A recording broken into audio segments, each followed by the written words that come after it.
Welcome to Psycho Smiles. In this video, we'll understand how the YouTube Shorts algorithm really works, and why some videos get millions of views while others get almost none. You've probably noticed this. Some shorts blow up fast, getting 1,000 or 2,000 views in minutes. Then suddenly, the views stop growing. That's because of how the YouTube algorithm decides who should see your shorts. So today, we'll break it down step by step, so you can actually use it to grow your channel. Step 1. Tell YouTube your shorts category. Go to your YouTube studio, click on your shorts video, hit the pencil icon, then go to more options. At the end, select a category that matches your niche. This helps YouTube know what your content is really about. Step 2.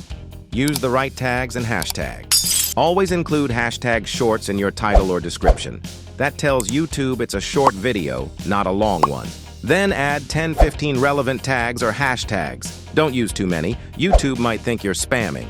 Now, how does YouTube decide who to show your shorts to? It looks at your recent uploads and sends your new shorts to the same kind of audience that watched your old ones. That's why it's important to stay in the same niche, so YouTube knows who likes your content. Here's what happens after you upload. First, YouTube puts your video into the shorts feed based on your niche. If someone sees it and watches at least 3 seconds, that counts as a view. But if they swipe away early, it doesn't. YouTube then checks your retention rate, how many people stay and how many swipe. If over 70% watch till the end, your shorts is likely to go viral. If it's 50-60%, it'll get some views but might stop growing. And if less than 40% watch, it probably won't go far. Hope this helped you understand how the YouTube Shorts algorithm actually works.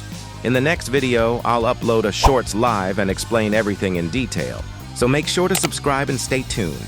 Thanks for watching!